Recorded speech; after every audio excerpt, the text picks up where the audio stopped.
Parrilli fue un oscuro personaje que estuvo envuelto en el corazón del poder, que estuvo en sus manos posiblemente las decisiones más grandes que se tomaron en la República y que en una forma muy específica, muy ladina, controló en extremo.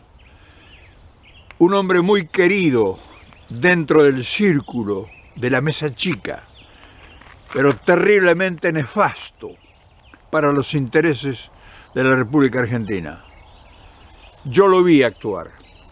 O sea, no es que yo traiga una referencia de un comentario que me hicieron algunos que tenían o estaban afectados por Parrilli. Yo lo vi actuar, lo vi manejar los hilos secretos del poder, miles de inquietudes, de sueños, de esperanzas, de advertencias.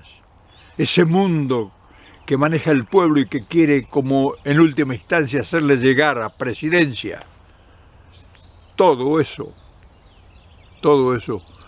fue interceptado, fue manejado, fue quemado, sin que llegara a destino por este nefasto personaje. Una secretaría que él administraba llena de incapaces,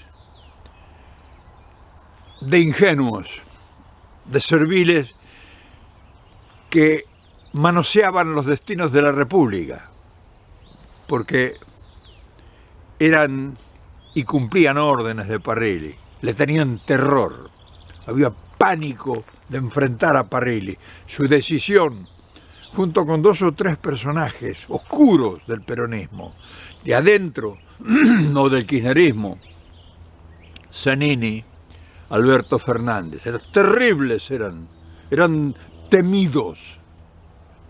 Pero Parrilli no es la excepción. Frente a todo hombre o mujer, en este caso como Cristina, fuerte, o sea, con la suma del poder, siempre pululan en su entorno dos o tres personajes. Dos o tres, nunca son más de tres personajes, que tienen el control absoluto, con el pretexto de proteger, porque es razonable.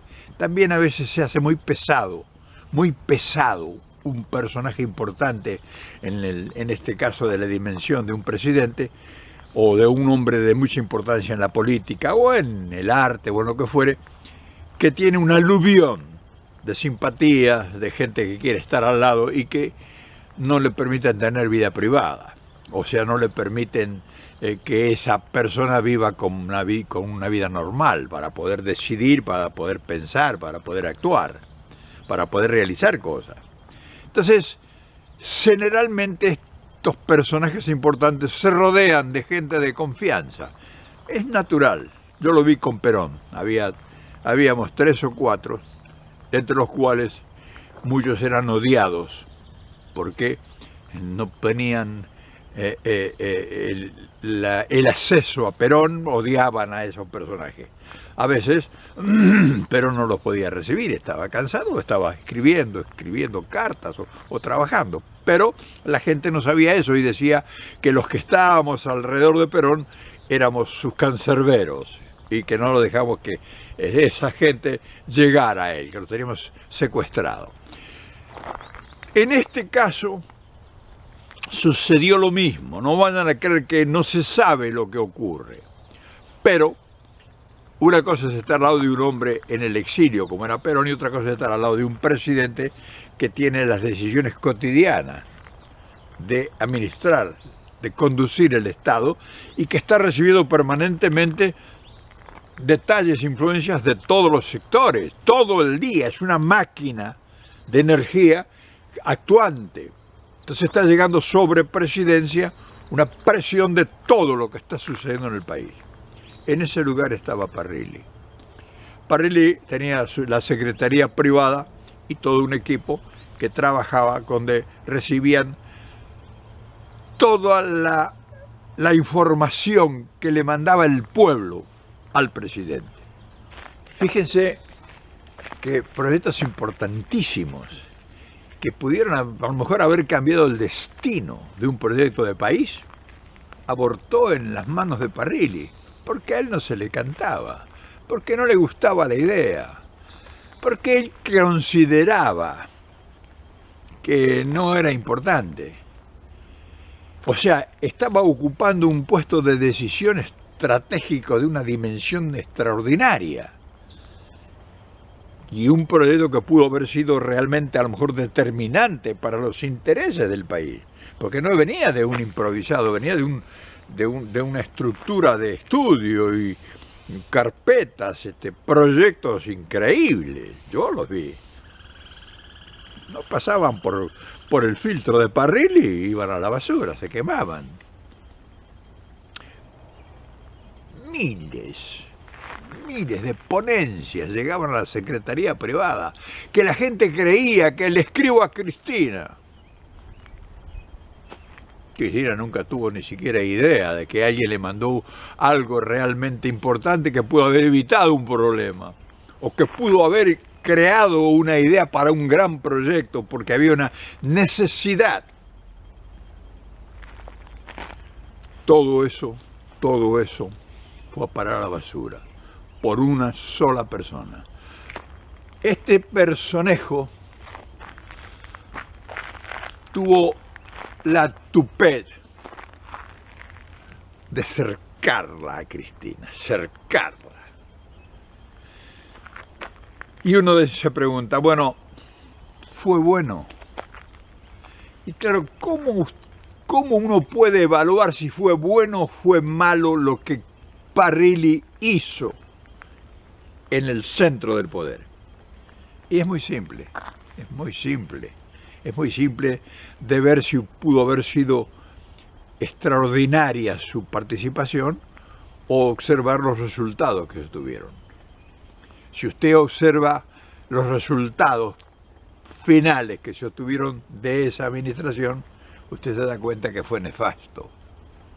O sea, el hecho de que la presencia de Macri en el gobierno y todo ese equipo que vino a destruir el país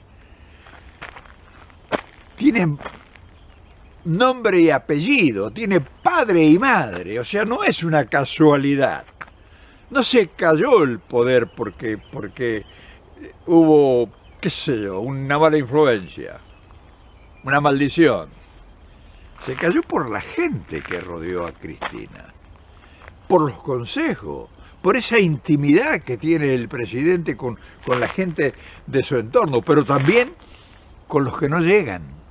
O sea, usted podía llegar a presidencia, pero había un cancel, y de ahí no pasaba si no tenía, escuché, si no tenía la validez de Parrilli. Pero voy más allá. Hubimos, porque hablar con propiedad tiene su impronta. Hubimos gente que hablamos con Cristina varias veces y que ella, un ejecutivo no puede decidir. Me parece muy buena la idea. Hable con Parrilli. Hable con Parrilli. Era como hablar con Dios. Hubo proyectos concretos sobre el problema de la drogadicción y el narcotráfico. Yo tenía autoridad en ese momento para poder aportar cosas concretas de gente profesional de verdad sobre ese problema que todavía era incipiente en la Argentina. Y yo personalmente lo hablé con Cristina. Y ella me derivó a Parrilli. ¿Te recibió a vos, Parrilli? Decidió Parrilli que no servía lo que era una propuesta concreta de gente que realmente estaba capacitada para enfrentar el problema y aportar realmente cosas realmente de peso. Parrilli decidió. Parrilli lo decidió. Parrilli decidió que esos proyectos que realmente habían sido estudiados y consensuados no se pudieran ni siquiera tratar. Entonces, fíjese si tengo autoridad para hablar de lo que estoy hablando. Afortunadamente, sé que muchos que me escuchan saben que esto es verdad. Y claro, Parrilli fue lo que fue en los últimos tiempos López Rega Perón. O sea, las decisiones las tomaban ellos, no las tomaba el presidente de ninguna forma. Y entonces, fíjense los daños que se produjeron. Y uno dice, bueno, pero ¿es posible que eso ocurra? Y sí, eso ocurre en torno al poder siempre. Por eso ver las cosas que suceden a veces y que a uno les parece inexplicable, siempre fíjense en las segundas líneas, siempre fíjense en quién están alrededor del poder. Esos que son aparente, intrascendente, invisible, generalmente son los que tienen la llave de muchas cosas importantísimas que no suceden o que suceden. Claro, hay mucha picardía también en torno a esto, o sea, hay muchos pícaros que se acercan o se quieren acercar y que estos personajes son realmente un filtro realmente concreto, pero ellos todo lo toman igual, para ellos todo es lo mismo, por eso sucede lo que sucede. Por eso entre los dobleces de las culpas de lo que sucedió y que llegó Macri al gobierno, muchas de las causales están en las manos de este personaje oscuro. Y claro, no se ha hablado, nadie ha hablado de esto, nadie ha sacado a relucir esta mancha negra, oscura, dentro del poder del kirchnerismo. No sé por qué razón, pero cuando yo veo a Parrilli rondando en torno a Cristina o al poder, me da pánico. Espero que esta reflexión sea para poner en blanco y negro muchas cosas que nos sucedieron y que están estructuradas y petrificadas dentro de las personas, de los personajes que estuvieron en torno al poder. El secreto que este hombre tiene en sus manos por todo lo que no se hizo, no se sabrá nunca.